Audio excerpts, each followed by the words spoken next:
in trying to detect radiation, we rely on the properties of the radiation. For example, when we have alpha particles, gamma particles, and beta particles, what you need to remember is the fact that they have mass, they have charge, they might have charge. Alpha particles have a positive charge. Gamma particles have no charge.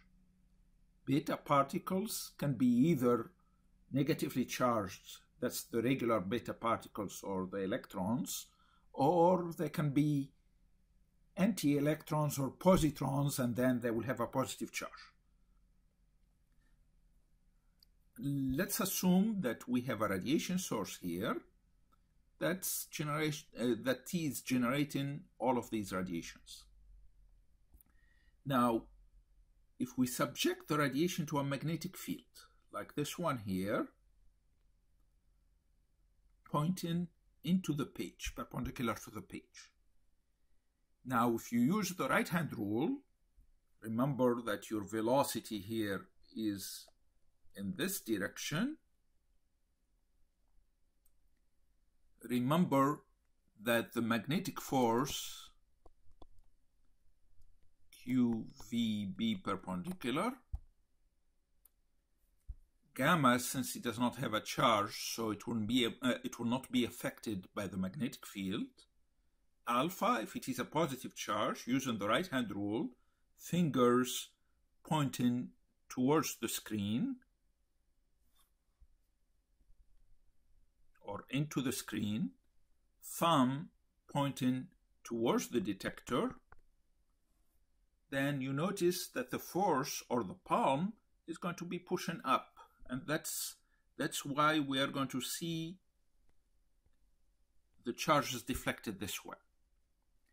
If they were negatively charged, then the direction of the force is the opposite direction. So that's negative betas that are deflected this way. Now, the other thing is, how much are they going to be deflected?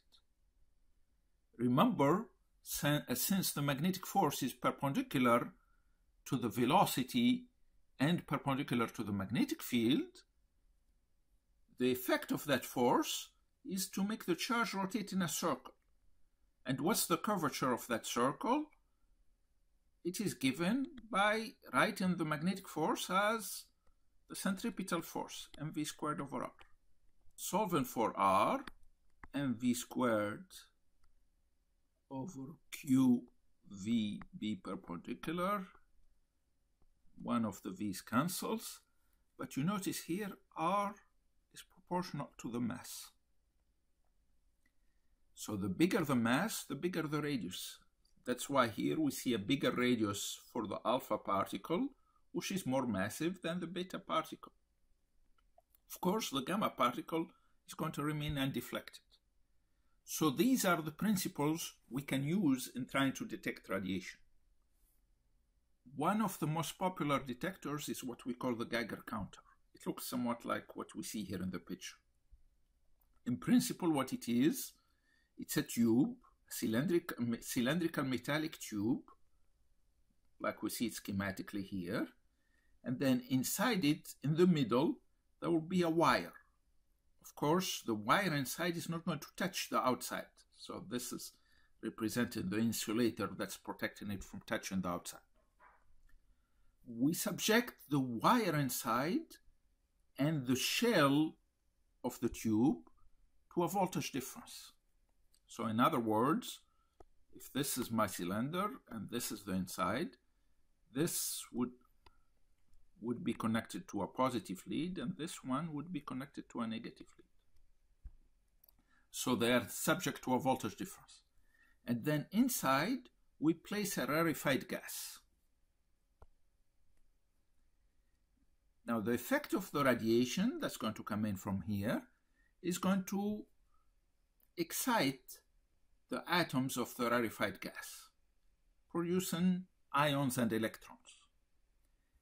Now these ions and electrons are going to either be attracted by the wire, So if it is a negative charge, it's going to be attracted by the wire inside, or it's going to be attracted by the shell, the cylinder. So when they are detected, we have an electrical current, so that's something that can be measured with a counter. So that's the principle behind the most popular tool for measuring radiation, for checking for radiation. The other popular detectors are going to rely on what we call photomultipliers. And like here we have a representation of a photomultiplier tube. I'm not going to discuss this in more detail because the principle of operation depends on what's called the photoelectric effect. The photoelectric effect is an important concept that we have not discussed so far in this course, so I'm going to leave it at that.